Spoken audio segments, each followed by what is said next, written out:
Olá, queridos! Tudo bem com vocês? Aqui é a irmã Gisele Lopes. Estamos mais uma vez reunidos em nome de Cristo Jesus para falar um pouquinho daquele que vive e reina para todo sempre. Estamos passando por momentos difíceis, não só aqui no Brasil, mas em todo o planeta Terra. Estamos todos em casa, resguardados, para evitar a propagação desse vírus, mas eu gostaria aqui de pedir licença para você, para que virtualmente eu entre dentro da sua casa e que a gente possa conversar um pouquinho sobre este Deus tão maravilhoso, que é soberano, que está no controle de todas as coisas. Amém, queridos? Você crê assim? Nós estamos lendo e meditando aqui na Palavra de Deus no livro de Hebreus. O livro de Hebreus se encontra no Novo Testamento. E lá no capítulo 4, versículo 12 e alguns versículos a seguir, nós vamos estar aqui comentando com os amados irmãos. Capítulo 4, versículo 12 diz assim: porque a palavra de Deus, ela é viva e eficaz, mais cortante do que qualquer espada de dois gumes, e ela penetra até a divisão da alma e do espírito, e de juntas e medulas, e ela é apta para discernir os pensamentos e a intenção do coração. Glórias a Deus. Quem sabe alguém pergunta assim: irmã Gisele, como que a palavra de Deus ela pode ser viva? Se eu estou com ela aqui na minha mão e eu estou abrindo e folheando, são folhas de papel feitos de uma árvore.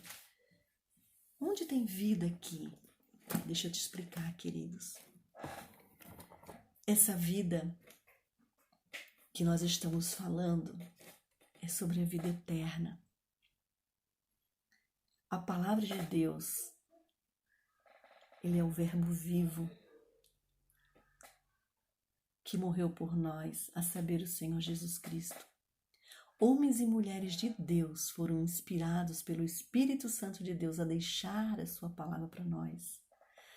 Sabe quando você toma um Yakult, aquele leite fermentado, ele tem lactobacilos vivos.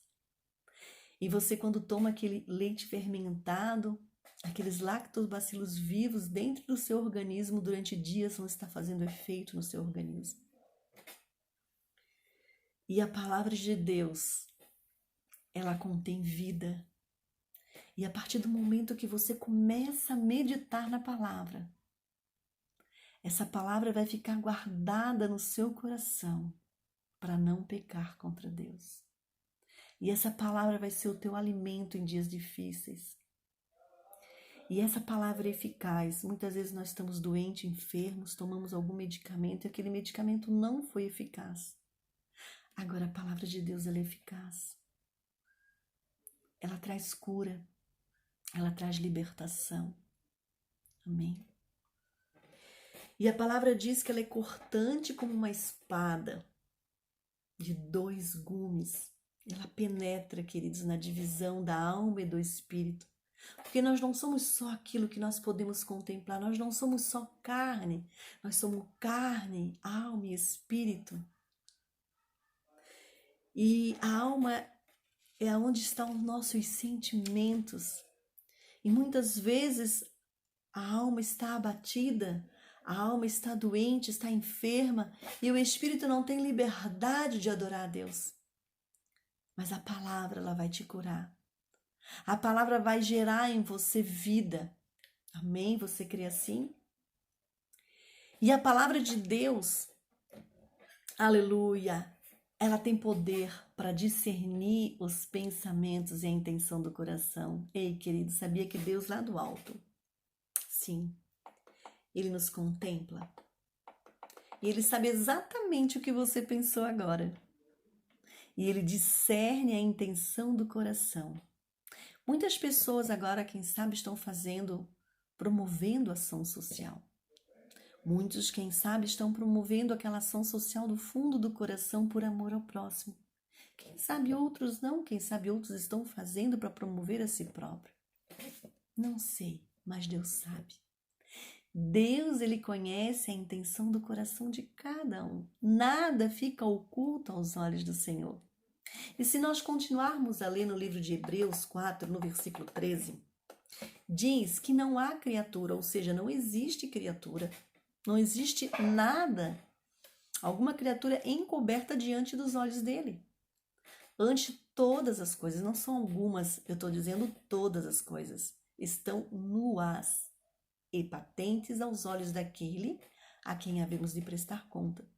Sabiam, queridos, que tudo que nós fazemos aqui nesta terra, não importa se tem alguém nos observando, mas os olhos do Todo-Poderoso nos contemplam e nada, nada, nada, nada fica encoberto diante dos seus olhos. Ele contempla tudo. E um dia nós vamos ter que prestar contas a Ele.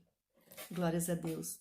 Estamos vivendo momentos na qual nós precisamos clamar ao Senhor pela sua misericórdia e para que Ele gere dentro de nós fruto de arrependimento.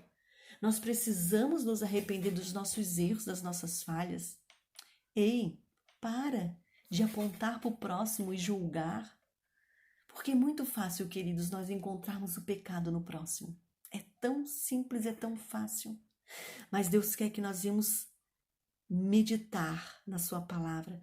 Deus quer que nós venhamos buscar a face dele e pedir para ele: Deus, me mostra aquilo que está fazendo eu pecar contra ti. Gera em mim o fruto do arrependimento, para que nós venhamos nos arrepender e venhamos pedir perdão dos nossos erros, das nossas falhas. Porque, querido, no versículo 14, diz assim, tendo, portanto, um grande sumo sacerdote, Jesus, Filho de Deus, que penetrou nos céus, retenhamos firmemente a nossa confissão. Então, queridos, nós precisamos confessar a Cristo como nosso Salvador. Como assim, irmã Gisele? Sim, confessar a Cristo. Um dia Deus, vendo o caos que estava na humanidade, resolveu mandar o seu Filho à Terra, para que através do sacrifício dele, sacrifício de sangue, todos nós podemos nos salvar. Diz a palavra assim, que Deus, lá no livro de João, que Deus amou o mundo de tal maneira que deu o seu único Filho, para que todo aquele que nele crê não pereça, ou seja, não vive em pecado, mas venha a ter o quê? A vida eterna. Então, quando nós aceitamos esse plano, quando nós reconhecemos a Cristo como nosso Senhor e Salvador, nós abrimos nossos lábios e dizemos assim: Senhor Deus, eu aceito o teu plano de salvação. Eu reconheço o teu Filho Jesus como meu Senhor e Salvador. Deus, eu confesso a ti os meus erros, os meus pecados. Eu te peço, Senhor, perdão sobre cada um deles. E vai falando tudo aquilo que o Espírito Santo te trazer à mente. Vai falando, vai confessando para Deus os teus pecados. Me perdoa, Senhor. Deus, escreve meu nome no livro da vida. Envia os teus anjos ao meu respeito. E que teu Espírito Santo, Senhor, me ajude a viver em santidade até o último dia da minha vida. Eu te peço e agradeço em nome de Jesus. Nós precisamos dessa confissão. Porque quando a gente não faz essa confissão, querido, nós somos simplesmente criaturas de Deus.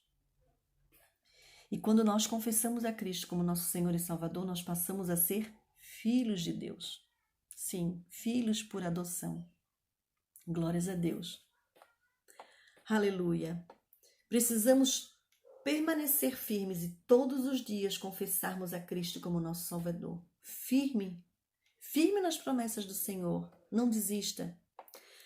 Prosseguindo a leitura em Hebreus 4,15, diz assim: porque não temos um sumo sacerdote que não possa se compadecer das nossas fraquezas, porém um que, como nós, em tudo foi tentado, mas sem pecado.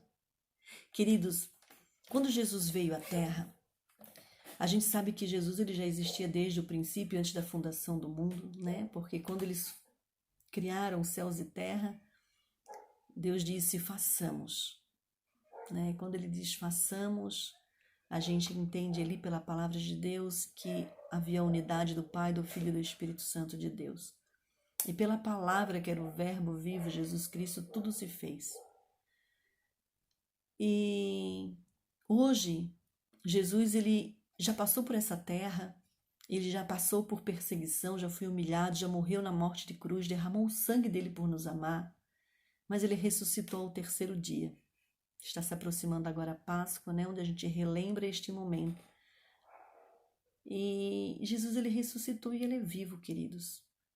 Ele passou por tantas coisas aqui na terra. Ele passou sede, ele passou fome, ele passou perseguição, humilhação, afrontas. Ele foi tentado. E ele sabe muito bem tudo aquilo que você tem passado. E ele está aqui para te ajudar. E ele se compadece de nós.